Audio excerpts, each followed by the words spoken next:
La première remarque que je fais directement, c'est le fait que fixer un objectif, c'est difficile. Ne pensez pas que c'est quelque chose de banal, de se fixer un objectif. J'aurais voulu que quelqu'un vienne devant et dise « Je n'ai pas pu fixer mon objectif ». Ça aurait été plus honnête et sincère. Je tiens à vous rappeler que c'est l'une des choses les plus difficiles. Se fixer un objectif. Parce que l'objectif signifie que tout ce qui vient après va dépendre de ça.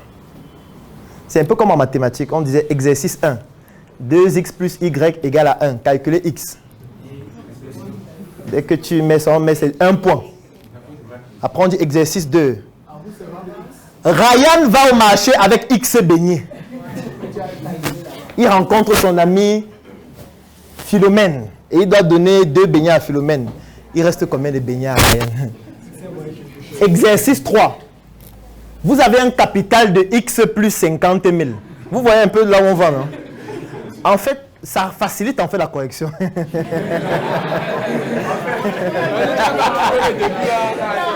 quand l'enseignant prend ta feuille, s'il a les réponses ici, x c'est 5, il regarde, il voit 2, il te met 0. Parce que tu ne peux plus trouver le reste en fait, c'est fini. Puisque tout dépend du premier x. C'est la même chose avec l'objectif. Parce que quand tu te fixes mal l'objectif, ça veut dire que tu auras un mauvais modèle, ça veut dire que tu auras de mauvaises actions, ça veut dire que tu vas t'époumoner au quotidien pour rien parce que tu es en train d'atteindre un objectif qui, même quand il sera atteint, tu ne seras pas satisfait parce que ce n'est pas le bon objectif. Tu seras toujours frustré, tu vas reprendre le processus à zéro et tu peux encore te tromper d'objectif et reprendre le processus comme ça jusqu'à la mort et tu vas mourir sans avoir vécu. C'est pour ça que je dis souvent, vivons vivant. Et pour vivre vivant, la première étape, c'est de bien se fixer les objectifs. Et si tu ne sais pas te fixer un objectif, dis que je ne sais pas. Moi, je faisais une vidéo l'autre jour où je disais qu'il faut apprendre à dire je ne sais pas. Ou je ne comprends pas. Quand on explique quelque chose, tu dis vraiment, vous allez un peu m'excuser, hein? Mais je n'ai rien compris à ce qu'on dit depuis le début. Moi, je sais qu'en classe, on aimait beaucoup ce type d'élèves-là. Parce que comme la plupart n'ont pas le courage de dire que je n'ai rien compris, donc quand on explique un truc, tu ne comprends pas, tu espères que quelqu'un va lever le doigt pour dire que ouais, pardon, dis que tu n'as rien compris. Là, on réexplique encore pour nous tous. Parce que toi, tu ne veux pas lever le doigt, en fait. Tu as honte de dire que tu ne comprends rien. Moi, je vous dis, il faut régulièrement dire je ne comprends pas. Je ne comprends rien. Qu'est-ce que tu voulais dire?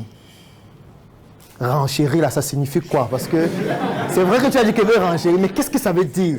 Ça veut dire que nous sommes tes chéris? Parce que rien qu'un seul mot dans une phrase peut faire que tu ne comprennes plus rien à ce qu'on veut dire. Donc, moi, la première remarque, c'est que la plupart des objectifs sont mal fixés. C'est le premier problème. Du coup, je n'ai même pas envie de commenter la suite. Parce que, forcément, quand tu n'as pas un bon objectif, tu n'as pas de bon modèle. C'est pour ça que quand quelqu'un me disait qu'il veut être mon modèle, ou du moins que je suis son modèle, je vois l'objectif qu'il a donné, et la suite, c'est que je suis son modèle. Je comprends qu'il ne comprend même pas de quoi il parle. Je lui dis non, je ne peux pas être ton modèle pour l'objectif que tu as donné. Non. S'il faut que je sois ton modèle, il faut que tu aies d'autres objectifs, pas ce que tu as cité là. Est-ce qu'on comprend ce que je veux dire? Et pour se fixer de bons objectifs, c'est 3 éléments à prendre en considération. J'ai publié une vidéo dans laquelle je dis comment trouver sa voie. Je vous recommande de la suivre. Elle est sur YouTube, elle fait 18 minutes. Il faut prendre en compte 3 éléments. Tu prends en compte ton patrimoine génétique, tu prends en compte tes connaissances, tu prends en compte l'environnement dans lequel tu as grandi. C'est quand tu finis d'évaluer ça que tu vas mieux te connaître. Et quand tu vas mieux te connaître, ce sera beaucoup plus facile de définir ta voie. Et quand tu définis ta voie, en fait, c'est l'objectif que tu es déjà en train de te fixer et le chemin que tu dois parcourir pour y arriver. Sachant que l'objectif en lui-même n'est pas une destination, ce sera un ensemble d'objectifs que tu vas renouveler au fur et à mesure à chaque fois que tu l'atteins. Oui? Vas-y à haute voix. Oui, je demandais tantôt, je me prénomme Mohamed Bichi. Mohamed, oui. Je suis peintre professionnel. D'accord. Oui, je disais, par exemple, moi, mon modèle c'est Cristiano Ronaldo. D'accord. Je suis peintre. Est-il possible d'avoir un modèle qui n'est pas forcément dans une activité, là, qui n'exerce pas le même domaine, par exemple moi. D'accord. Je m'inspire de son parcours, de ses combats et ses sacrifices pour elle. et de ses résultats. Je me dis que si j'ai cette même force-là, même cette même force mentale, si je peux appliquer dans mon domaine, je peux m'en sortir. Je me demande si c'est possible, si c'est cohérent ce que j'ai. D'accord. Sa question est celle de savoir est-ce que c'est possible d'être dans un secteur d'activité comme lui qui fait la peinture et d'avoir pour modèle Cristiano Ronaldo qui fait le football. La réponse, c'est oui. Bien évidemment, parce que comme je le dis, l'être humain, c'est le physique ou le matériel et c'est l'énergie qui est l'immatériel. Cristiano Ronaldo a une énergie qui est juste appliquée dans le domaine du football. Cette même énergie, on pourrait l'appliquer dans d'autres secteurs d'activité.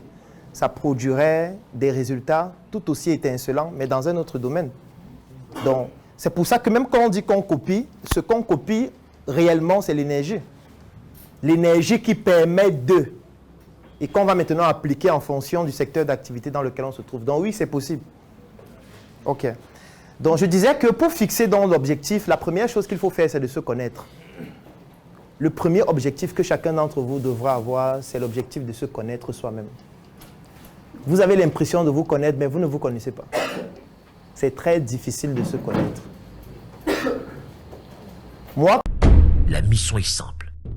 Voici une arme capable de changer le mindset du continent africain.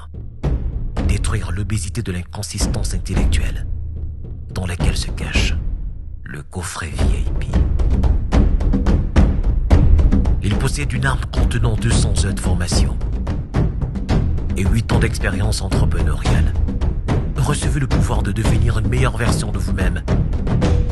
Armez-vous de cette clé pour une réussite entrepreneuriale.